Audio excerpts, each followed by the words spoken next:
बधुओं को ऐसे देख रहे, दूल्हा कौन है ऊपर से चले। जब सब निकल गए तो बहुत हृदय में आनंद था कि अब दूल्हा के दर्शन होंगे। जोई दूल्हा की पार्टी आई, शिव समाज जब देखन लागे,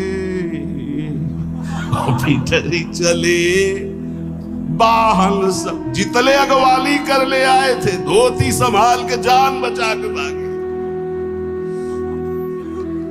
जो बड़े बूढ़े थे, जो महिमा सुने थे, वो धरी धीरज ताहां रहे सया।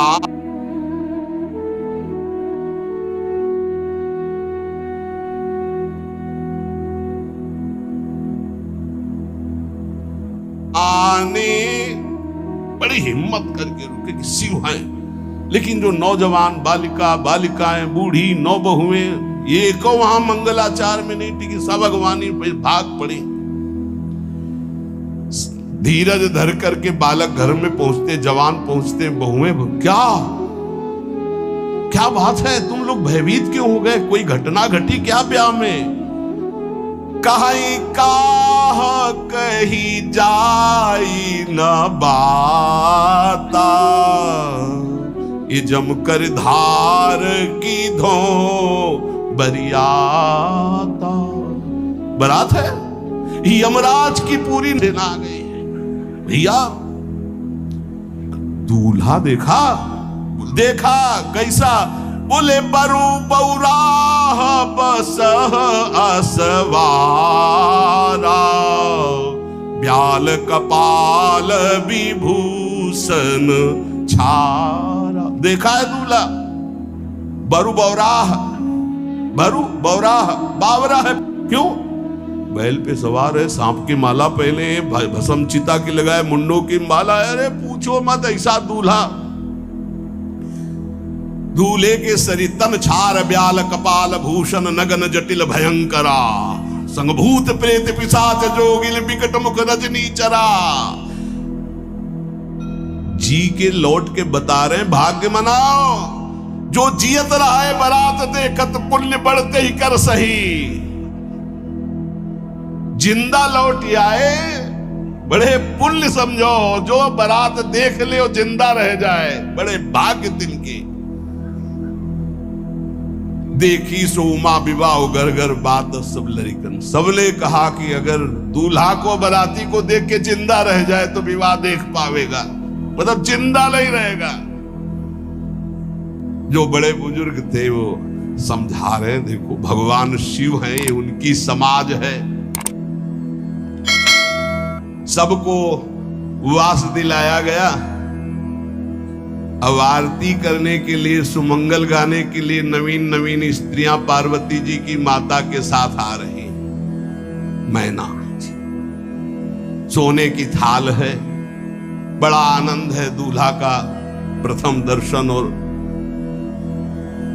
आरती लेके जे भी देखा दूल्हा को, यही दूल्हा है। हाँ,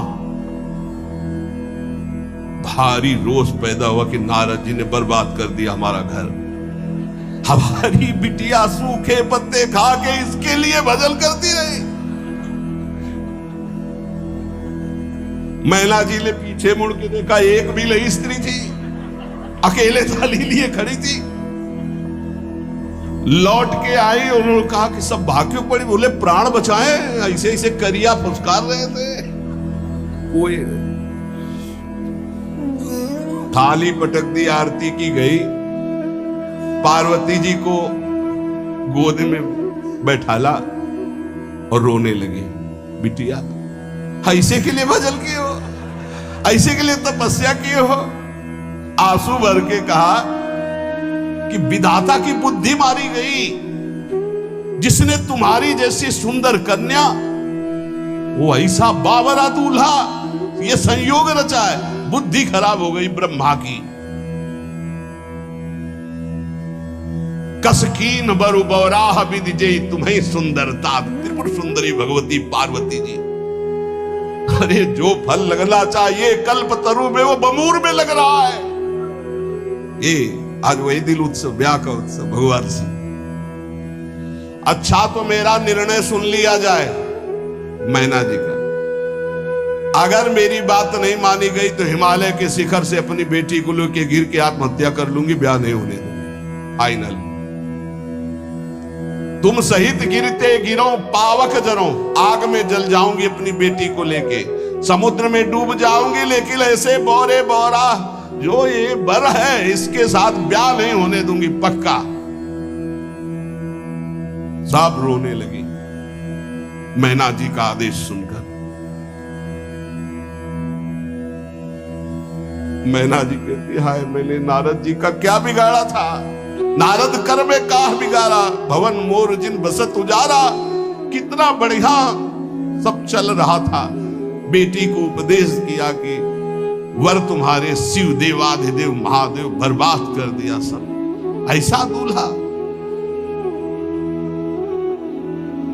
सच्ची मैं ठगी गई नारद जी के द्वारा, पर अब अपना घर बर्बाद नहीं होने दूंगी। क्या जाने नारद जी बेटी का प्रेम क्या होता है, बांझ कभी प्रसव की पीड़ा जानती है, क्या जाने बाबा जी है हमारी बेटी हो ऐसा दूल्हा। जब देखा कि मां बहुत गुरुदेव को उल्टा सीधा बोल रही है, तो उन्होंने कहा माता विचार पूर्वक, जननी ही बिकल बिलो की भवानी, बोली जुत विवेक मृदुबानी।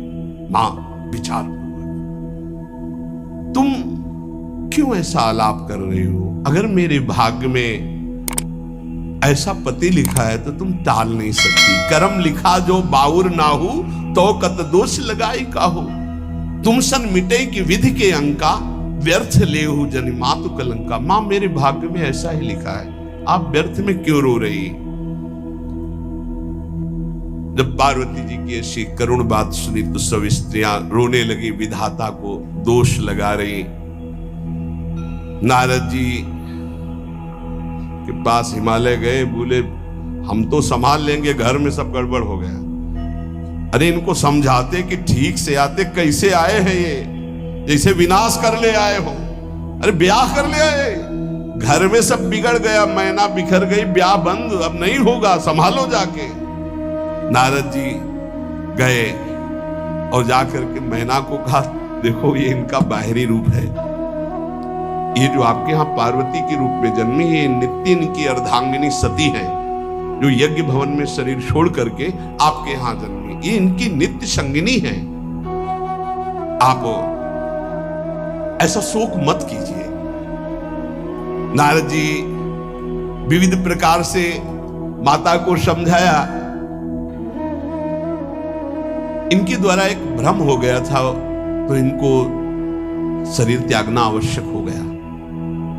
जब भगवान श्री राम सिया जी के लिए हे खग हे मृग हे मधुकर श्रेणी तुम देखी सीता मृग नैनी ऐसा पुकार रहे, तो भगवान शिव ने प्रणाम किया और सती जी के मन में संशय हुआ। सती जी ने सीता वेश धारण किया।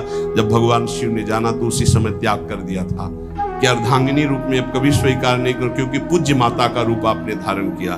तो मूल बात ये थी, इसीलिए योगाग्नि में जाकर शरीर को भस्म कर दिया और आपके यहाँ पार्वती जी के रूप में जन्मी है।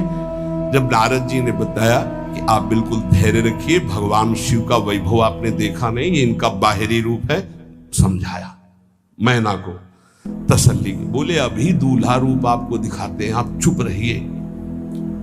तब मैना के हृदय में कुछ शांति हुई। जितने गांव के नगर के सब लोग थे, सबको सूचना पहुंची, डरो मत, भगवान शिव है, ये लीला कर रहे हैं। अभी नारद जी गए और बोले विवाह करना है कि नहीं करना, शंकर जी से कहा। बोले वह आए इसीलिए, बोले ये सब बंद करो आप, ये रूप से विवाह होता है, वह हमारी सारी जो बिचौलिया हमें पीट रहे हैं, हम उधर जाओ तो उधर, ये रूप हटाओ।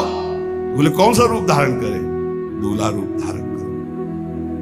भगवान शिव ने जे भी, बहुत सुंदर शिव है, कर्पूर गौरम जैसे चिदानंद, 16 वर्ष की अवस्था, हाथ में दर्पण और अद्भुत मुकुट धारण किए हुए, जटाएं ढकी हुई, गौर वर्ण, वो सुंदर रूप जो देखे सो मोहित हो जाए। ध्याये नित्यम महेशम रजति किरणिभम चारु चंद्रावत तंसम। कैसा सौंदर्य रूप महादेव जी का।